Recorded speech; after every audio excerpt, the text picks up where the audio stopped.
Dan setiap ajaran Islam itu tidak mesti mengumpul di negeri Islam, Pak. Sebagian mungkin ya, sebagian yang lain itu terserak di mana-mana. Saya baru dari Taiwan. Di sana itu negaranya ateis, tetapi sangat menjunjung kejujuran. Rombongan saya ketinggalan kopernya di stasiun, diantar buka hotel. Ada teman saya juga yang HP-nya ketinggalan, di taksi kembali, Pak. Ini negara ateis. Jadi barang hilang itu kembali. Nah di Indonesia barang ada hilang. Padahal semuanya bilang la ilaha illallah. Jadi nanti rapot kita itu seperti rapot di universitas begitu, Pak. La ilaha illallah dapat 9, sholat dapat 6, mungkin puasa dapat 3, kejujuran ndok dan sebagainya. Jadi itu rinci begitu.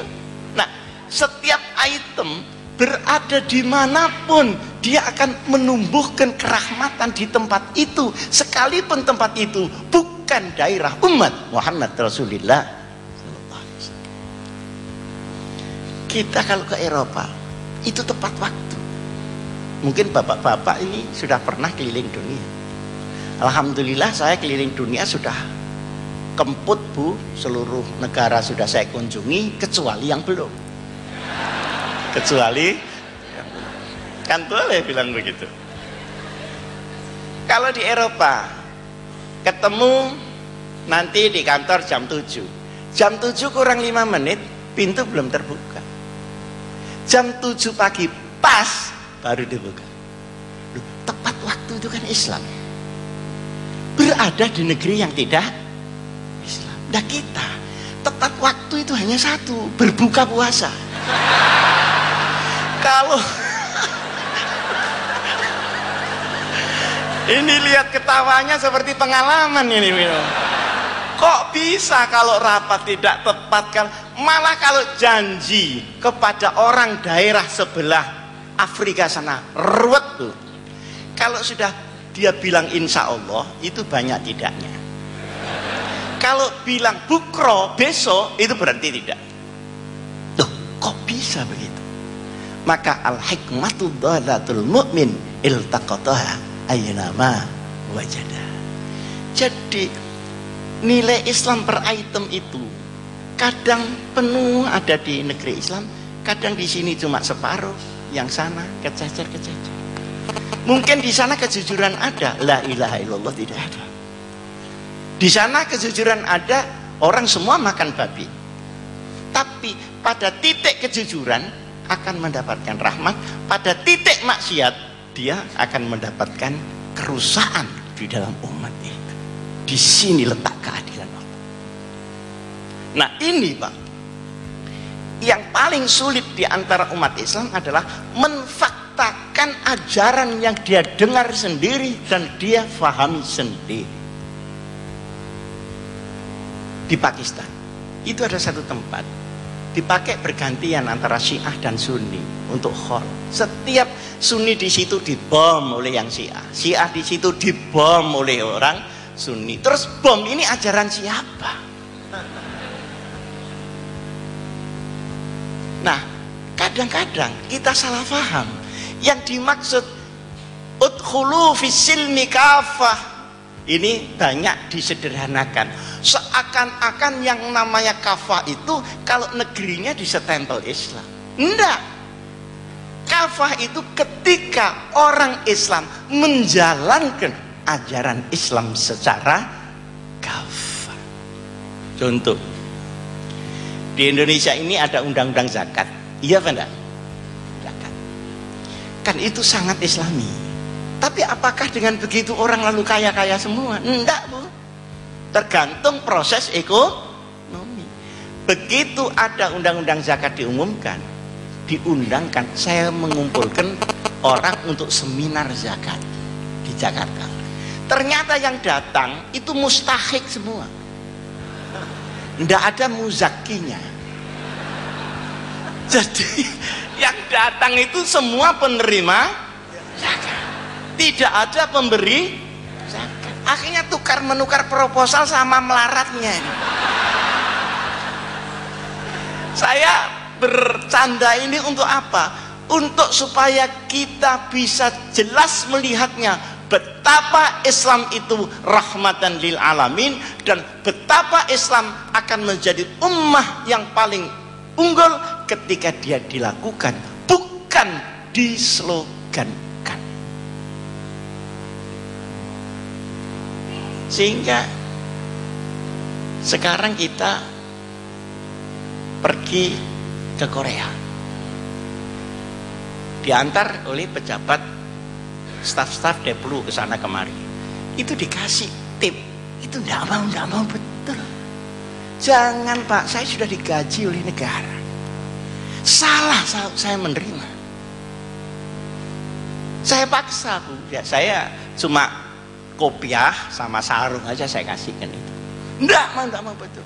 Kalau Bapak memaksa saya, berarti Bapak mencelakakan saya sampai saya malu Pak. Loh, itu kok di Korea Pak, jadi Surabaya kok enggak begitu. Iki nek gak ngenei medit rencane wong iku. Pahit. Iki boyo gak doyan iki. Saking pahite wis diuntal dilepeh maneh wong iku. Jadi ini bagaimana? Bagaimana ini? Ini satu contoh di sana dan contoh di sini. Untuk kita melihat bagaimana Idul Fitri sebagai kemanusiaan, bukan hanya keislaman, Idul Fitri. Nah, saya di Jakarta, di belakang kantor saya itu ada Jalan Surabaya, jual lampu-lampu antik itu yang tarik-tarik itu. Nah, kalau antik harganya mahal Bu, 2,5 juta. Nah, kalau yang baru, cetakan baru itu cuma 650. Saya minta yang kuno Pak. Oh iya, tinggal satu Pak Haji, panggil saya Pak Haji. Setelah saya lihat, loh ini kan baru ini, tidak kuno ini. Loh Pak, ini baru Pak, bukan kuno Pak. Jawabnya dia bagaimana? Bapak ini pembeli kok rewel, sampean biarkan sendiri, lama-lama kuno sendiri.